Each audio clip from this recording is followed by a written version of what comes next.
Assalamualaikum warahmatullahi wabarakatuh. Selamat malam teman-teman semua. Jadi konten malam hari ini agak sedikit berbeda. Dimana konten kali ini aku bakalan share sebuah kisah yang benar-benar saya alami pribadi. Ini bukan cerita bohong, bukan cerita hoax ataupun mengada-ngada. Tapi ini adalah sebuah kisah pribadi yang benar-benar saya rasakan, saya alami dan saya lihat dengan mata kepala saya sendiri. Dan bahkan ini masih teringat-ingat sampai sekarang. Dimana kisah ini adalah kisah yang membuat saya merinding kalau saya cerita ulang, dimana ini adalah kisah pertemuan saya melihat sesosok makhluk kuntilanak.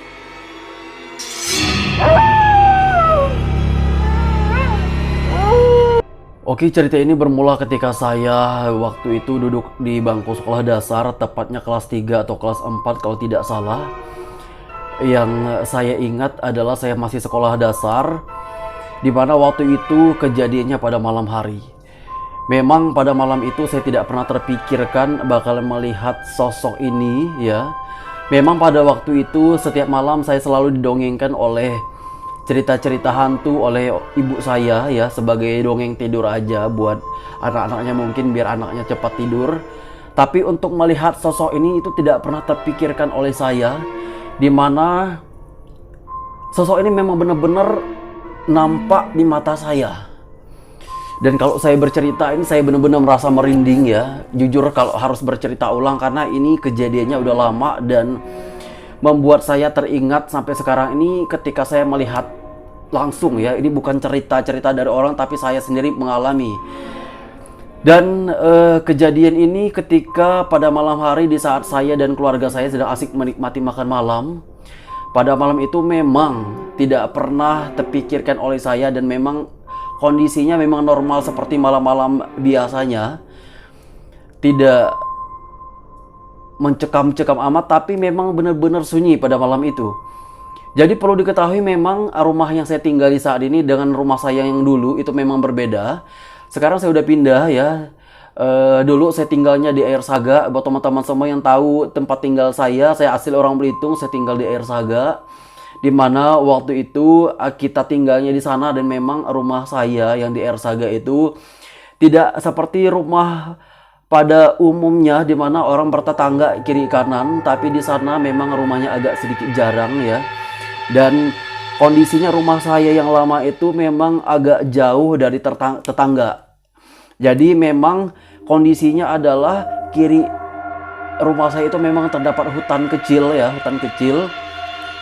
Kemudian sebelah kanannya itu hutan dan di belakangnya itu hutan juga ya, lebat banget, dan tembus ke belakangnya itu udah hutan bakau. Dan memang ada satu rumah saja yang ada di depan rumah saya, yaitu rumah seorang nenek-nenek, di mana beliau malam hari tidak tinggal di sana dan dia pulang ke rumah anaknya. Jadi memang kondisinya malam itu sunyi sekali. Kalau misalkan untuk rumah yang jauh dari tetangga-tetangga ya termasuk sunyi lah. Jadi malam hari itu memang ya kita nikmat makan seperti biasa sambil ngobrol-ngobrol. Dan memang pada malam hari itu selesai makan itu adalah saya. Dimana kalau kita biasanya habis makan, habis segala macam itu kita cuci piringnya itu di belakang rumah. Memang di belakang rumah itu kita tidak punya toilet ya. Jadi toilet itu kita tidak punya, dan memang segala keperluan seperti cuci piring ataupun kencing dan lain-lain itu kita di belakang rumah. Memang di belakang rumah itu ada sejenis kayak tangga dikit. Dan di situ banyak air di dalam tong ataupun dalam ember yang udah kita isi, kita ngambilnya itu di belakang rumah. Memang di belakang rumah itu meskipun agak hutan, tapi ada kayak sumur dari pohon sagu, itu ada sumur, biasanya kita ngambil airnya di situ. Jadi setiap sore ataupun siang kita ngambil air, dan malam itu mungkin kalau misalkan kita ada aktivitas, kita tinggal gayung-gayung aja air yang udah kita ambil, yang udah kita persiapkan di dalam ember sama tong di belakang rumah. Jadi pada malam itu ketika saya selesai makan, mau tidak mau itu mengharuskan saya untuk cuci tangan terlebih dahulu. Memang pada saat itu tidak ada terbesit rasa takut di diri saya ya. Meskipun saya sering diceritakan cerita-cerita dongeng hantu oleh ibu saya, dan memang benar-benar pada saat itu cerita hantu itu memang sangat menarik ketika saya masih anak-anak ya. Tapi untuk melihat sosoknya langsung itu tidak pernah terpikirkan oleh saya. Dan itu benar-benar membuat saya merinding kalau harus ceritakan lagi ya seperti ini. Dan memang setelah selesai makan, saya memberanikan diri untuk cuci tangan ke belakang rumah. Memang ketika saya cuci tangan, itu pintu harus dibuka karena airnya ada di ember di belakang rumah itu. Jadi ketika saya buka pintu itu, saya masih cuci tangan seperti biasa. Ini saya udah mulai merinding nih. Saya udah mulai merinding. Saya cuci tangan seperti biasa setelah orang tua saya itu pada malam itu masih makan bersama keluarga saya, kedua kakak dan adik saya masih makan. Memang posisinya ini kita masih ngumpul ramai-ramai, dan menghadap pintu belakang rumah itu saya. Jadi yang bagian belakang menghadap ke bagian pintu belakang rumah itu saya, kiri kanan ini kakak saya dan ibu saya sama bapak saya itu berada di hadapan saya. Jadi ketika saya selesai makan, saya membuka pintu yang ada di depan saya. Memang kondisinya jarak pintu itu memang tidak terlalu jauh, ada sekitar beberapa meter aja dari tempat kita makan. Jadi setelah makan, saya memberanikan diri membuka pintu dengan tanpa ada rasa takut. Saya buka pintu, dan memang suasana ketika pintu itu dibuka sangat gelap sekali, sangat gelap sekali, dan jarak beberapa 4-5 meter itu udah gelap ya. Mungkin hanya 1-3 meter hanya kena tempiasan lampu dari dapur kita. Jadi pada saat ketika saya cuci tangan, saya normal cuci tangan seperti biasa. Namun saya masih ingat sekali pada saat itu. Pada saat itu yang saya lihat memang dari siang, dari beberapa hari yang lalu, itu memang ada sebuah karung putih ya, karung goni. Itu memang kita sungkupkan ya ke kayu. Jadi karung goni ini memang basah, kita sungkupkan ke kayu. Ya mungkin buat mengeringkan ya. Saya tidak ingat pasti, yang pasti ada satu karung goni di situ. Yang saya tahu cuman entah kenapa pada malam itu saya melihat ada sosok dua putih ya, dua putih. Satu karung goni, dan yang satunya ini saya nggak tahu, sosoknya putih di sebelah karung goni itu tinggi banget ya, dan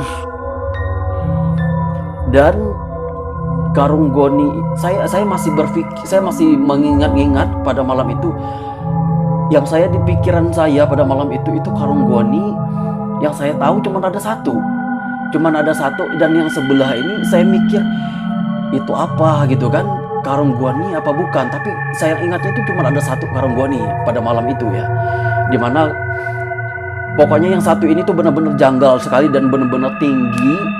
Dan saya pada malam itu udah mulai terfokus melihat dari jarak beberapa meter dari saya itu. Saya lihat memang tidak nampak muka, itu tidak nampak, tapi yang saya lihat itu memang sosok putih tinggi. Dan